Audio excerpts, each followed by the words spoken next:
Hace algunos días se mostró el tráiler de The Witches, una película dirigida por el productor, guionista y director de cine estadounidense Robert Zemeckis, quien escribió y dirigió entre 1985 y 1990 la canónica trilogía de ciencia ficción Back to the Future. En 1994, Forrest Gump, película esta última nominada en 13 categorías de los Oscars, de los cuales ganó 6. Entre ellas a Mejor Director. The Witches tenía pensado estrenarse en cines, pero por la pandemia se estrenará en HBO Max el jueves 22. No sé qué día será cuando estés viendo este video, en verdad. Ahora se ha vuelto muy común entre los noventeros o los que nacieron a finales de los 80 una frase que detesto hasta más no poder: arruinaron nuestra infancia.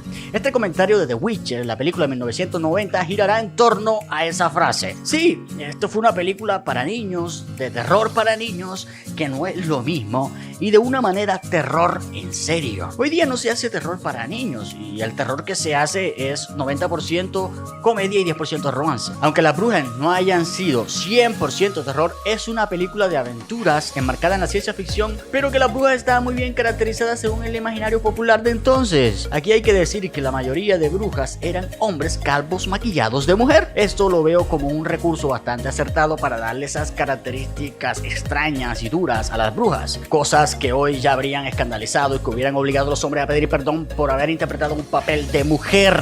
En fin, la doble moral. Hoy obligan a los actores a pedir perdón por interpretar papeles de etnias y grupos minoritarios, pero cuando pasa el caso contrario no dicen fucking nada. En fin, la hipocresía. Bueno, según esa lógica, Josh Brolin, que pida perdón por no ser un desviante titán, que Zoe Saldana pida perdón por no ser de una civilización de una luna de Júpiter, y que Jared Leto que devuelva el Oscar por interpretar un personaje transexual con cero positivo, y que pida perdón porque ni es transexual ni es cero positivo. La historia básicamente era la de un niño quien había perdido a sus padres y le había tocado vivir con su abuela. A ella le diagnostican una enfermedad y la médica, sí, ese es el femenino de médico, le recomienda irse a vivir por un tiempo al nivel del mar. Se hospeda en un hotel y coincide con un cónclave de brujas que acuerdan maneras más efectivas para desaparecer a los niños y bla bla bla. Acá lo interesante, al menos para mí, es la temática y la manera como estructuran la trama. Primero, el hecho de que la temática sean brujas en una década que marcó la transición entre un mundo supersticioso, ingenuo, a uno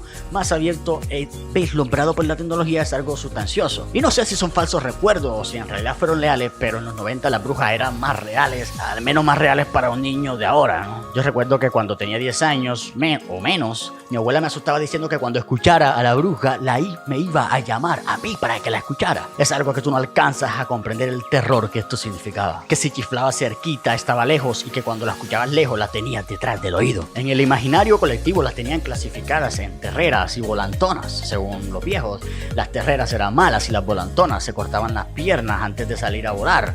Y que para descubrirla tenías que entrar a sus casas, encontrar dónde estaban las piernas o los muñones y echarles limón y rociarles limón en el corte para que no se pudieran pegar. Eran seres antropomórficos con poderes mágicos basados en pociones.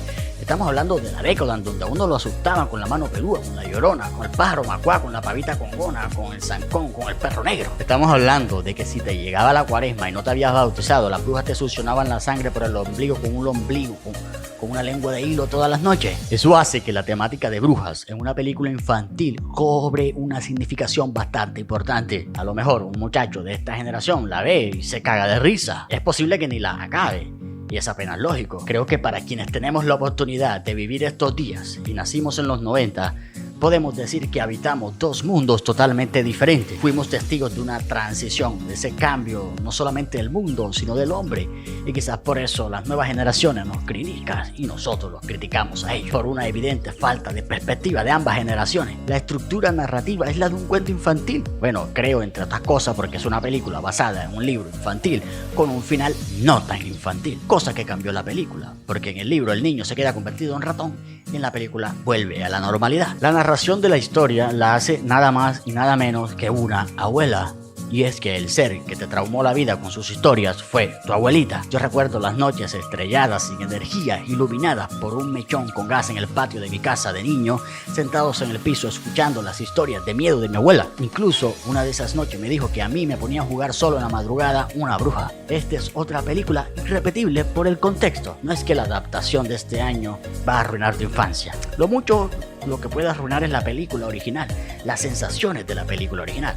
porque es una película que funciona muy bien, porque está bien categorizada, era para niños, es coherente con el público al que va dirigida y además está justificada por un contexto que la hace una muy buena experiencia.